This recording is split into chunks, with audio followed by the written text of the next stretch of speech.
You're what now? We're newlyweds. You're newlyweds. All right, prove it to me. The nicest man in the world, Carl. The nicest man in the world. That is awesome.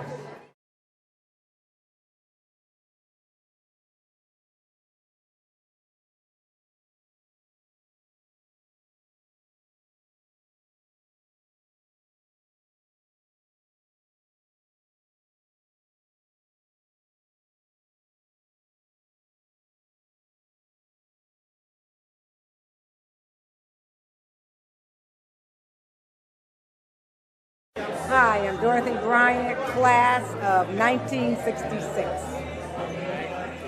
I'm Marietta C. Berry Hawkins, class of 1966.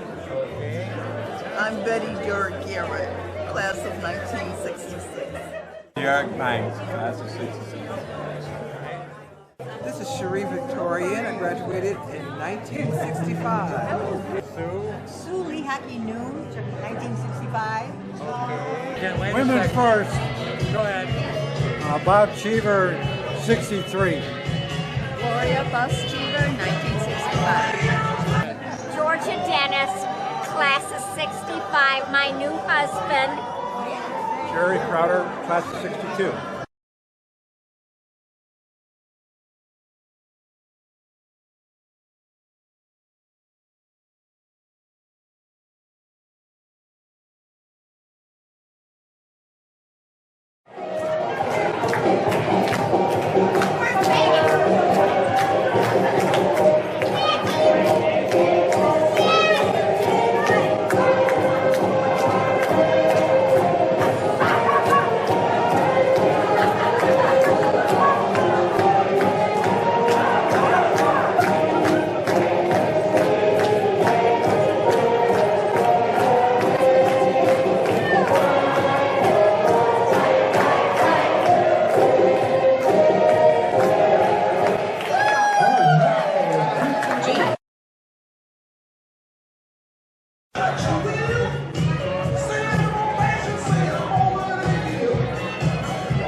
Frank Sinatra, so we also say, welcome home, Tom Dreesen.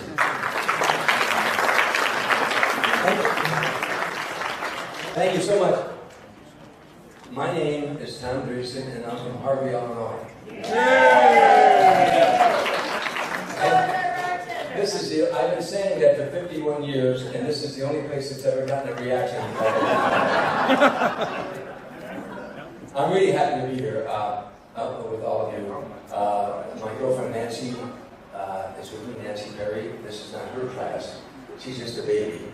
But anyhow, we talked about this, and they got a hold of me and asked if I'd come by here. And I'm happy to do it. Wherever I go around the country, I always mention Harvey, Illinois. Because growing up in Harvey was, and I'm sure all of you feel, a very unique experience. And there was so much to be proud of about being from that community. When I grew up, across the street from me was Marvin, the lead singer of the Dells. The Dells have 9 gold records. You know, we've got Lou Bootle, River Baseball's Hall of Fame. We have Betty Bombers as the first woman ever to receive a gold medal in the Olympics. Bill Hayes from Days of Our Lives. And had a record called Davy Crockett. Not to mention, there were 11 guys from Thornton High School in the NFL at one time. They graduated from high school. So we have so much to be proud of coming to Harvey. But one of the things I was most proud of when I was growing up in Harvey was the service that Harvey, the people who Harvey sent into the service. When I came out of the Navy, We're going to Tony's Pizzeria on 152nd Street on Broadway, and if there were 20 guys in there, 19 of them served. And very few were draftees, most of them were volunteers. I think Harvey has sent more men and women into the armed forces than any community of its size in the United States. It has an incredible history. So when they asked me to come here tonight, and would I make a couple of introductions, I was honored to do that, because Harvey has this strong tradition of sending, our men and women into the armed forces. If it wasn't for the United States military, there would be no United States of America. It's just that simple. Before I introduce a couple of the guys, I want to just say my friend Frank Pekarski is in the audience. And I used to play pool at his dad's pool room many years ago, and his sister took all my money day after day after day. But Frank, a lot of people do not know about Frank, other than he was a councilman in Harvey for 87 years. But I was standing outside of a restaurant with Frank one night, and a poor raggedy guy came by, and he had holes in his shoes. In fact, one of his shoes, the sole was flapping. Frank reached in his pocket, pulled out a lot of $100 bills this thick with a big rubber band around it, took the rubber band off, gave it to the guy, and said, "Put this on your shoe," and stopped it.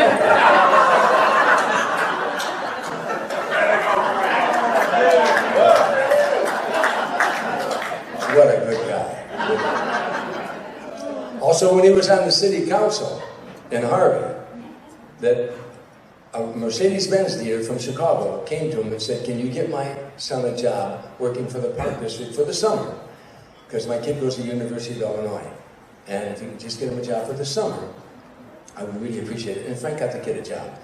And when the kid went to college in September, the Mercedes-Benz dealer said to Frank, "I would like to do something for you for helping my family. I want to give you a Mercedes-Benz." And Frank said, "No, it would show great lack of integrity." And the Mercedes-Benz dealer said, "Could I sell you a Mercedes-Benz?" And Frank said, "How much?" The guy winked and he said, $10. Frank said, "I'll take 2. This is a good night. At this time, I'd like to introduce you to another, the pride of Harvey, Illinois.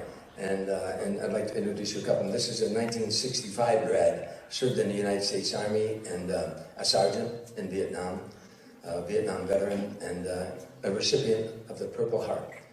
Would you welcome, please, Phil Pettis.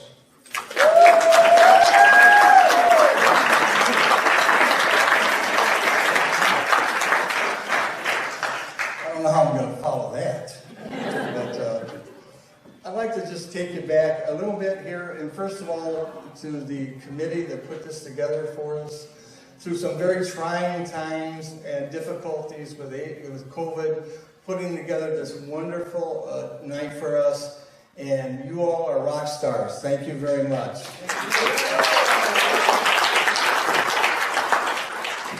I want to go back a little bit in time. Bear with me, it's just a couple minutes. About Harvey and growing up in Harvey. And we had some fun at TTHS. Well, most of us did. A little bit. Maybe not a lot. But then we graduated. And some went off to college to further their education. Others got married and started their families. Exciting.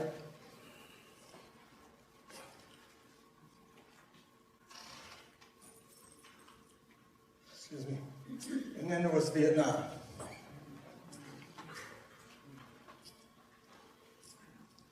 So many of our very young classmates, now young soldiers, they went off to war.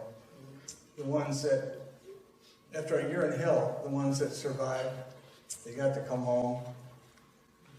And there were no parades, no confetti, no welcome home. Some people blame them for the war. Shocking. Really shocking. We know soldiers don't start wars. Soldiers don't end wars. Soldiers are the victims of war. They're killed. Killed. Their families are devastated. They're wounded physically and mentally. They're never the same. And their families suffer with them. But we did get a couple of parting gifts coming home.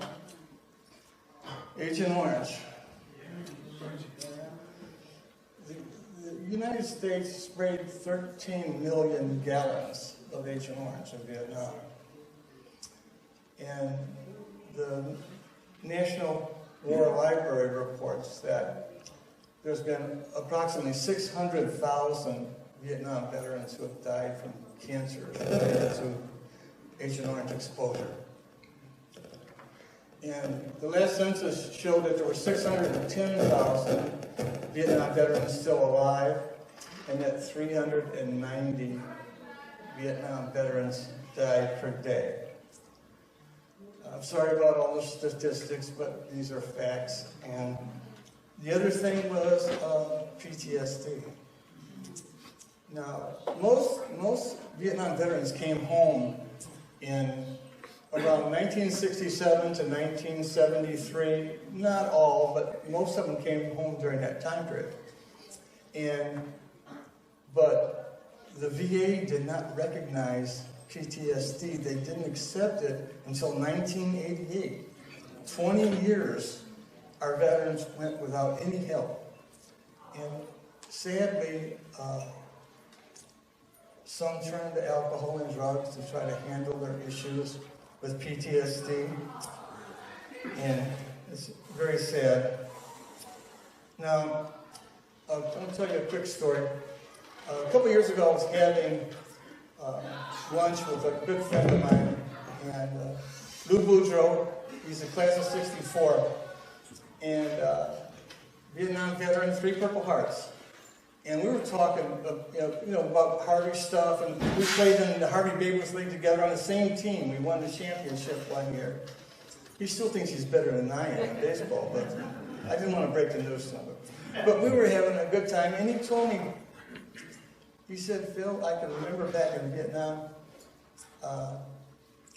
and he said, I was back at base camp, preparing to go out on mission, and one of the guys, his guys came running to him, and he said, Lou, there's a guy down at the water truck filling his canteens up. He's telling everybody he's from Harvey, Illinois. So Lou is, what the heck is it? He went down there right away to find out who this guy was. It was Jack Sutton, class of 64. Yeah. Sadly, weeks later, Jack was killed.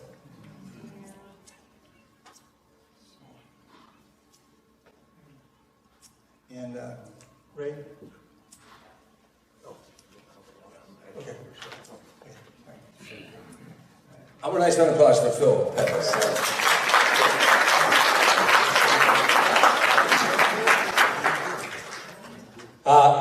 The next gentleman I'd like to is also a former Vietnam veteran. He's a 1966 grad, served in the United States Army from 1967 to 1960. He was a Green Beret in Vietnam from 69 to 70. He served in the Central Highlands in Vietnam in the Ben Ted camp.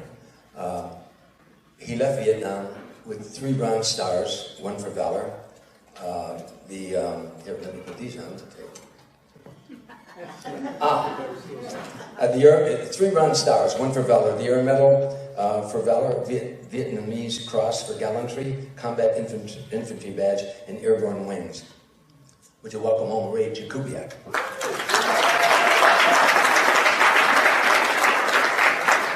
Thank you, Tom. And I want to thank Tom. He's done some great things for veterans. I really appreciate it.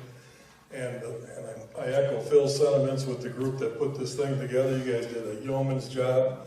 And Jacki Ursettie has done a marvelous job putting mementos of those of our classmates that fell in that time frame. Come up and see them, and there's some brochures on. She got these etchings from the wall, and there's actually letters that were left at the wall for these individuals. So, Jacki, it's fantastic work, very professional, everything else.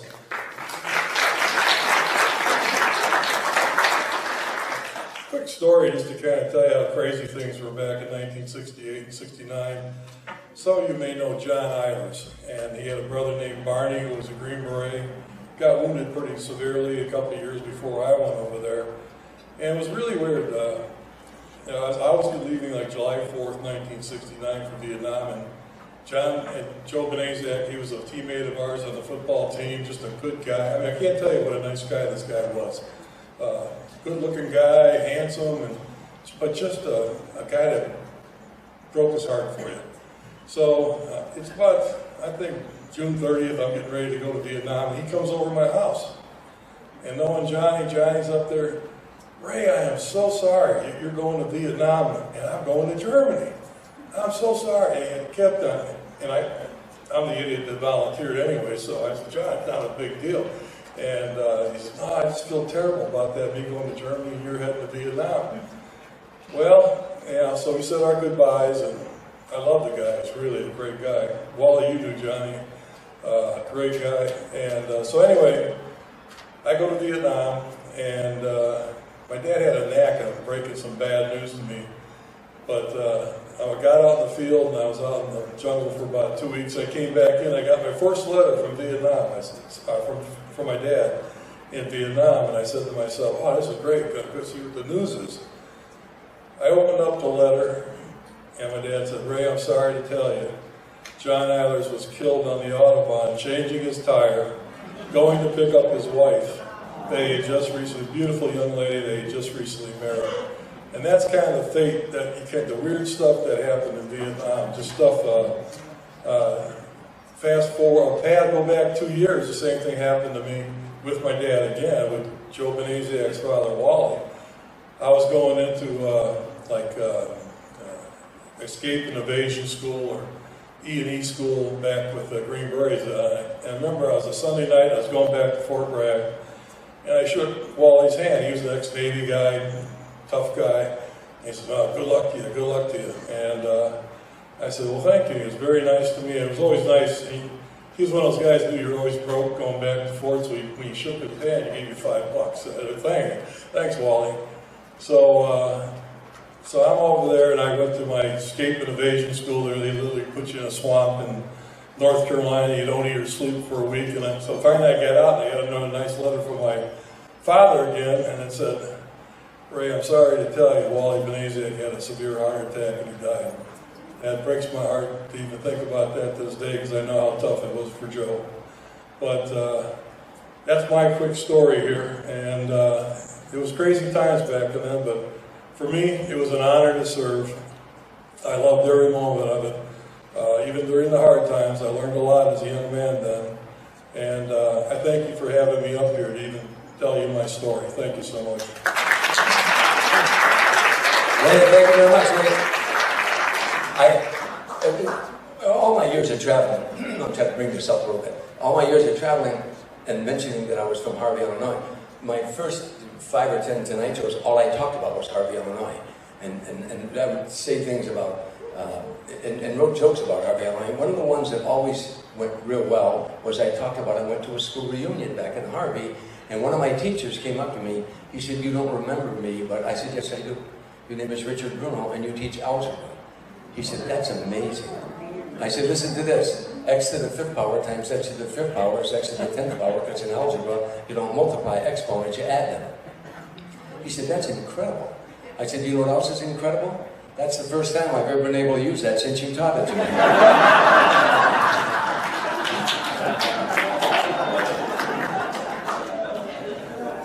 Folks, I always tell people, if you haven't been to a school reunion, don't go. There are old people there who claim they were your classmates. Am I right?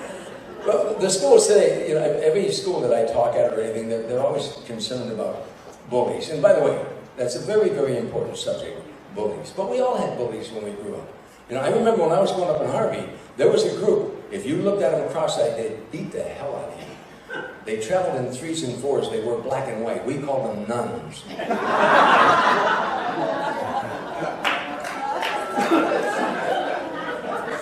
There were 8 nuns at Ascension. Sister Margarita, Sister Catherine Margaret, Sister Bernadette Mary, Sister Marie Andre, Sister Anne Cecile, Sister Bertilda, Sister Thomasita, and Sister Madonna Treese. And I'll put those 8 nuns up against a SWAT team.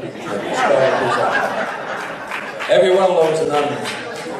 Every one of those nuns were members of the NRA, the National Ruler Association. Every year we'd buy Mother Superior a shoulder holster for a ruler so she could get it out quicker. I remember going to Wrigley Field. I was an altar boy, and so the nuns took all the altar boys to Wrigley Field. And I'll never forget, they wore the habits in those days. And there were two guys sitting behind the nuns, and they couldn't see the game over the nuns' habits. And one guy got very angry. He said to his buddy loud enough so the nuns could hear him, "I'm going to go to Texas. Only 10% of the population there are Catholic." The other guy said, "Yeah, I'm going to go to Oklahoma. Only 5% of the population there are Catholic." And one of the nuns turned around and said, "Why don't you go to hell? There are no Catholics down there."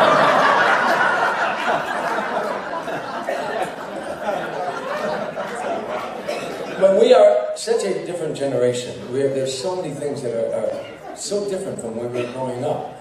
Recently, I give motivation talks sometimes at universities and high schools, but recently I was at an all-boys college in Northern California, and just for the hell of it, I was giving this motivation talk, and I said, "By the way, how long do you think you should stay with your parents?"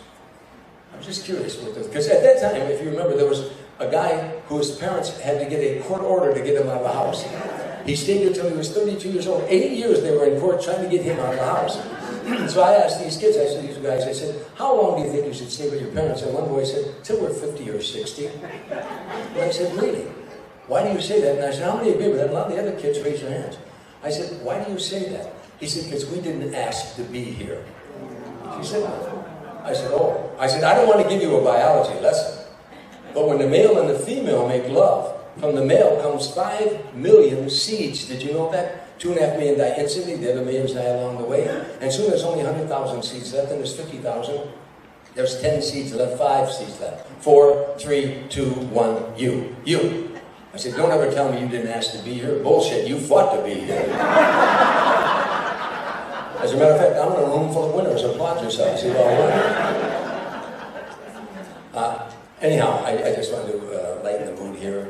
A couple other things I wanted to say to you.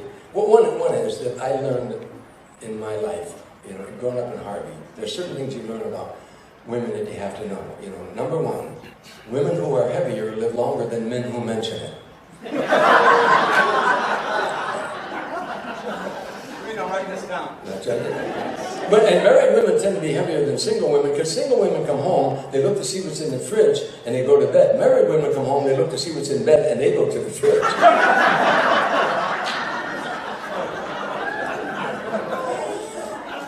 And if you're arguing with a woman, and she says, "What?" that doesn't mean she didn't hear what you said.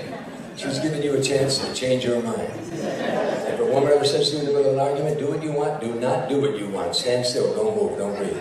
Arguing with a woman is like reading the software license agreement. In the end, you just ignore everything and click "I agree," right?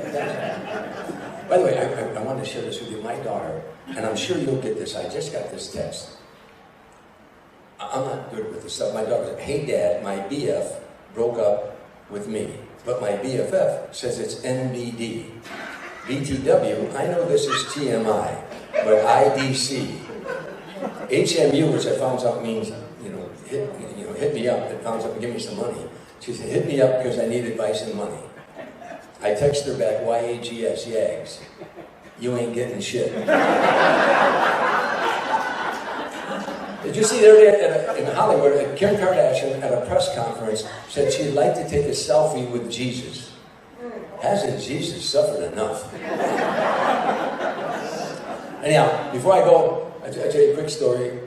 Many years ago, as Wayne said, I did 61 appearances on The Tonight Show, but after I had done 2 appearances on The Tonight Show, I got booked in Des Moines, Iowa, and I had never worked in Des Moines, Iowa before, and I was very excited. They had a little theater. There was a 360-seat theater. It was sold out. But when I got to Des Moines, Iowa, they had the worst snowstorm in the history of Iowa, an actual blizzard. Normally it would take 10 minutes to get to the theater from the hotel. It took 45 minutes. And when I finally got on stage, there was only one person in the audience, an old man.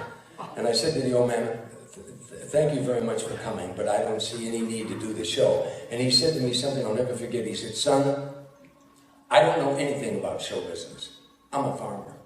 Only thing I know is if I'd have loaded up a wagon load full of hay, and I'd have drove 400 miles to feed a herd of cattle, and only one cow showed up, I would have fed that cow." I said, "Wow, the old man's right." So I did my show, and I kind of got carried away with the sound of my own voice, and I did about 3.5 hours. When I got done, the old man hadn't said a word. I said, "Sir, what did you think?" He said, "Son, I told you, I don't know anything about children. I'm a farmer. Only thing I know is if I'd have loaded up a wagon load full of hay and I'd have drove 400 miles, if he'd have heard a cattle and only one cow showed up, I wouldn't have fed him the whole damn load." So I won't feed you the whole load. Thank you very much.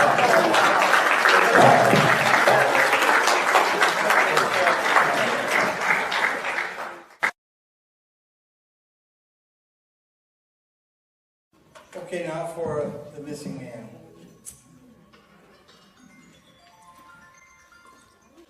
As you enter the room, you may have noticed a special table. It is reserved to honor our missing man. Set for 6, the empty chairs represent Americans who were or are missing from each of the services: Army, Marine Corps, Navy, Air Force, and Coast Guard, and civilians, all with us in spirit. Some here were very young when the Vietnam War began. However, all Americans should never forget the brave men and women who answered our nation's call and served the cause of freedom in a special way. Let me explain the meaning of this table to my left and your right, and then join me for a moment of silent prayer. The table is round to show our everlasting concern. The cloth is white, symbolizing the purity of their motives when answering the call to serve. The single red rose reminds us of the lives of these Americans and their loved ones and friends who keep the faith while seeking answers. The yellow ribbon symbolizes our continuing uncertainty, the hope for their return, and our determination to account for them.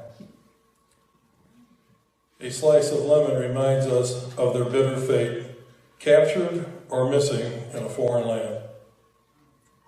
A pinch of salt symbolizes the tears of our missing and their families.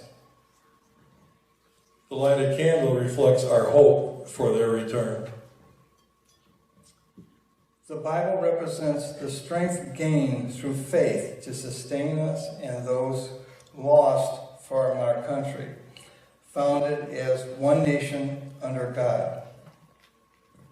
The glass is inverted to symbolize their inability to share a toast. Now, would everyone please rise if you're available, if you can, and remain standing for the playing of taps by Class of 65, Ralph Whipple, United States Army, and my dear friend.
Now we'll read the classmates from 65 and 66 that died in Vietnam. James Ray Griffey. Jimmy Horace Gwynn. Dale Allen Bishop. Walter Leonard Ward. Cullen Wood Quinn. James Alfred Smith. Stephen Victor Marchand. Robert Walter Whitney. Ralph Eugene Flowers.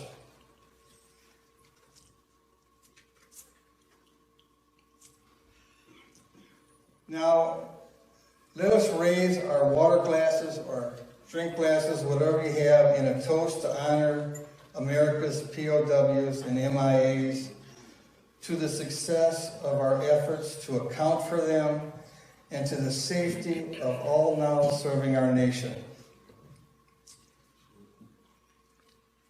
We salute you. Salute. Salute. Salute.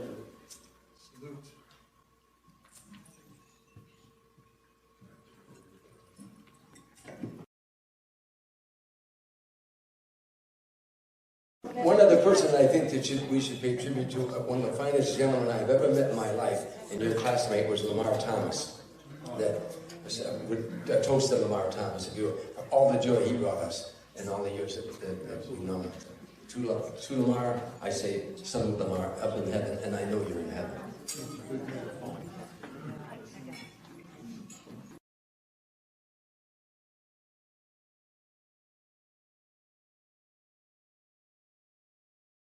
Sally Joseph, 1966. That's Vern Smith, 1980. Kathleen Potts, married to him. He's an old fart. Scott Joseph, 1965. Scott Coves, 1965. He's belongs to Scott Coates. I'm Tom Botts, graduate 1965. Jerry Clark, class of 71. David Ezel, 1965. All right. Mary Gilmore, 1965. Ina Hitchcock, 1965. Melvin Kinsayer, 1965. Teresa Stupensky.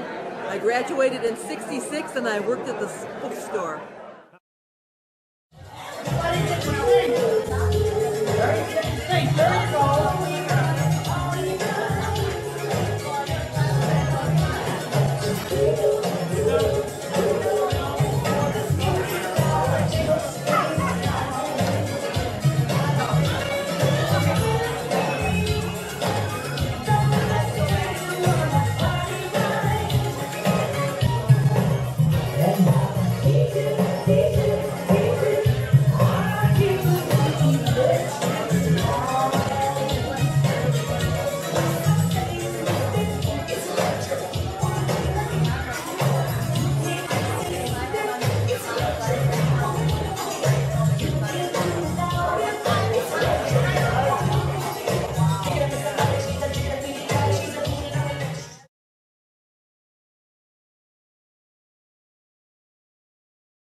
Gentlemen, high school, our Army.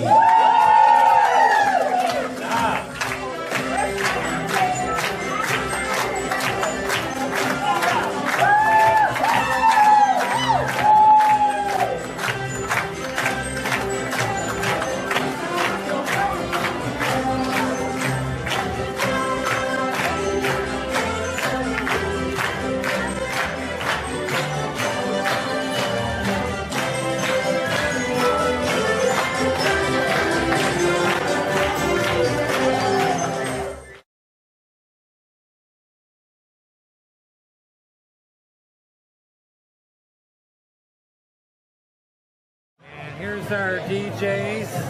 Hello, young man. The Paras. The Paras. Class of 59. 59. Okay, I got it. Yes, that's quite a few years ago, Carl, but hey, we're still playing that great music and having a great time. Yeah, we're having a great time. Good music, background, we love it. I'm glad you have it.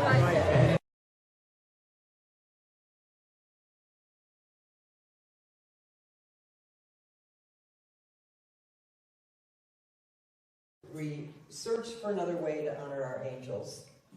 At our Decade of the 60s picnic last month, we released butterflies.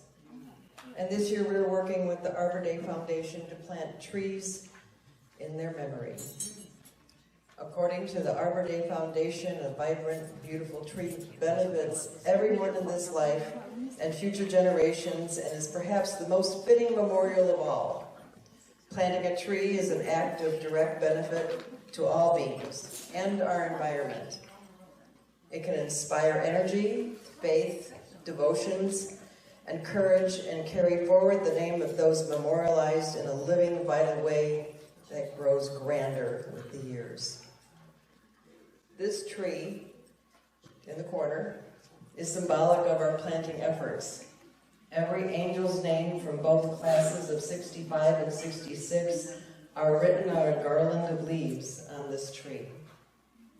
Your contributions to date have resulted in the planting of 370 trees in the Superior National Forest in Minnesota. Thank you to both classes for their generosity in creating a living tribute for our angels, and if you would like to add to this tribute, forms to do so are available at the check-in table. If you have any questions, let me know. 630 more trees and we have ourselves a grove. I have two readings I'd like to share. The first one is a litany of remembrance, written by Rabbi Sylvan Kamens and Rabbi Jack Reimer. In the rising of the sun and in its going down, we remember them. In the blowing of the wind and in the chill of winter, we remember them. In the opening of buds and the rebirth of spring, we remember them. In the blueness of the sky and in the warmth of summer, we remember them. In the rustling of leaves and in the beauty of autumn, we remember them. In the beauty of the year and when it ends, we remember them. When we are weary and need of strength, we remember them. When we are lost and sick at heart, we remember them. When we have joys and we yearn to share, we remember them. So long as we live, they too shall live, for they are now a part of us as we remember them. And now I'm going to share a poem by Mary Oliver, fitly entitled About Angels and About Trees. Where do angels fly in the firmament, and how many can dance on the head of a pin? Well, I don't care about that pin dance, and what I know is that they rest sometimes in the tops of the trees, and you can see them, or anyway think, what a wonderful idea. I have lost, as you and others have possibly lost, a beloved one, and wonder, where are they now? The trees, anyway, are miraculous, full of angels. Even empty, they're a good place to look, to put the heart at rest. All those leaves breathing, the air so peaceful and diligent, and certainly ready to be the resting place of strange winged creatures that we, in this world, have loved.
dreams really do come true.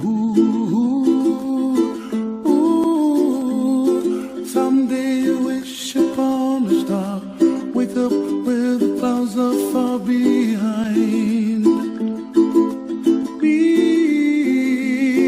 where trouble melts like lemon drops high above the chimney top. That's where you'll find me, oh, somewhere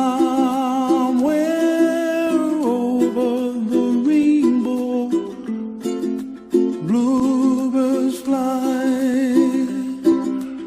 and the dream that you dare to, oh why can't I?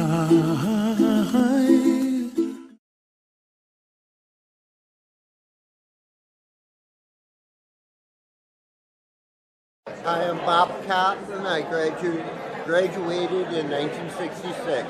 Okay, Bob. Dave Cotton, 65. 65, okay. Peggy Denning Men's, and I graduated in 66. I am April Adams, and I graduated in 1965. Hi, Rich Lewis, class of 65. All right, Rich. Gary Collins, class of 65. TTHS. Phil Pettis, class of 1965. All right. Okay. Ralph Whipple, 1965. Okay, Ralph. And Ray Jakubiak, 1966. Gail Ledke, graduated 1965. Okay. Lucy Mangano, Jers, 65. Okay, hang on. Okay. Heather Nelson Casey, 66. Well, Leslie Del Negro Johnson, 66. Linda Moore Pruitt, 1966. Cookie Kaminsky, formerly Miss Iris, 66. Okay. Nancy Perry, 1970. 1970.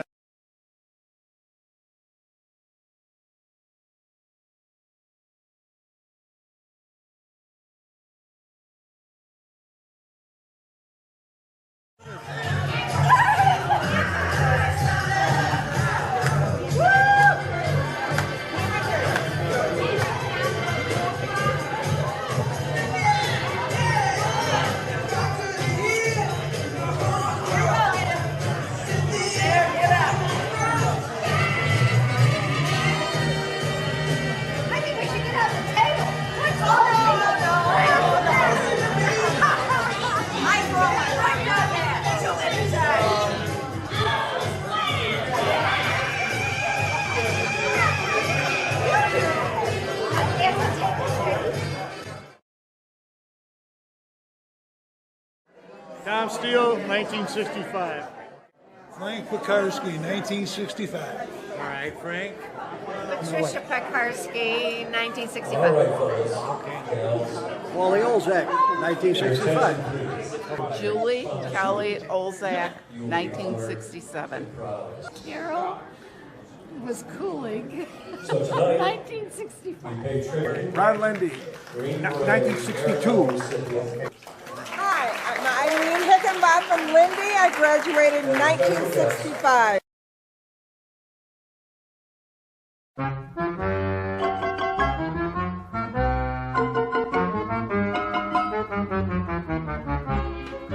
Bring everybody back up. Okay, let's put 65.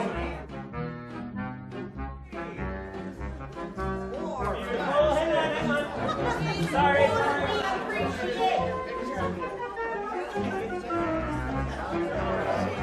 All right, again. And 1, 2, 3. Oh, looks great. I'm going to do one more. Just make sure.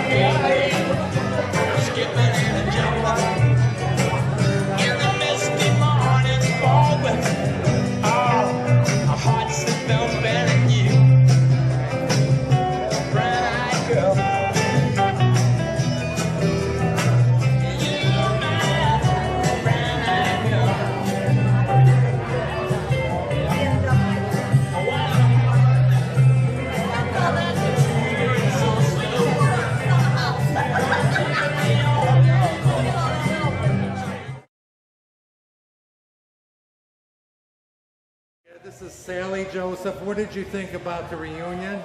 It was fabulous. Couldn't have been better. People were great. Food was great. Everything was perfect. Thank you. Okay, and Scott Joseph, what did you think? Ditto. Okay, you're done. Actually, to repeat the same thing, and the committee did a phenomenal job, and it was beautiful. The food was delicious and all different variety. Really Okay. So great to see friends that you know, we only get to, as a matter of fact, I just told a few people, see you again in 4 or 5 years. You know. Yeah, there you go. Special thanks to you for working the camera. Thank you, Carl. Well, that's okay. You're coming along nicely, Carl. I'm trying.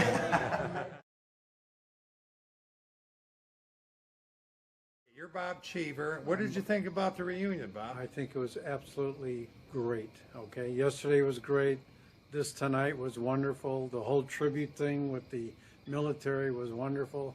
The DJ is good. The food was excellent. I mean, it was very nice. That was real good. And what did you think about it? I thought it was awesome. It was better than any of my class reunions. I tell you. Well, what about Tom Dreesen coming too? Oh, that was cool. He's hilarious.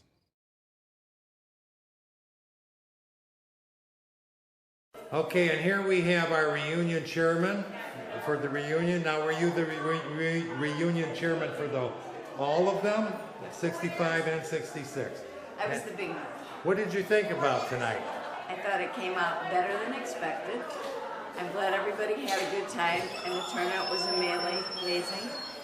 We had a phenomenal, absolutely phenomenal veterans tribute, and we had an amazing Angels tribute. Very touching, very moving, and I think people were really happy and had a good time. In fact, I've been asked, when are we doing the next one? So I think that's a good sign. That's a good sign, and you also had Tom Dreesen. Yes! You know, just a Harvey boy stopping in to check on his homies. Okay, here is Bob Cheever's 2012 Ford Mustang, which he drove here tonight, which is a cool looking car. And Start it up for you. he's gonna. I don't have any loud pipes on it, but it sounds pretty good. Oh, there you go. Yep. My baby. Love it. That's great. That's a beautiful car.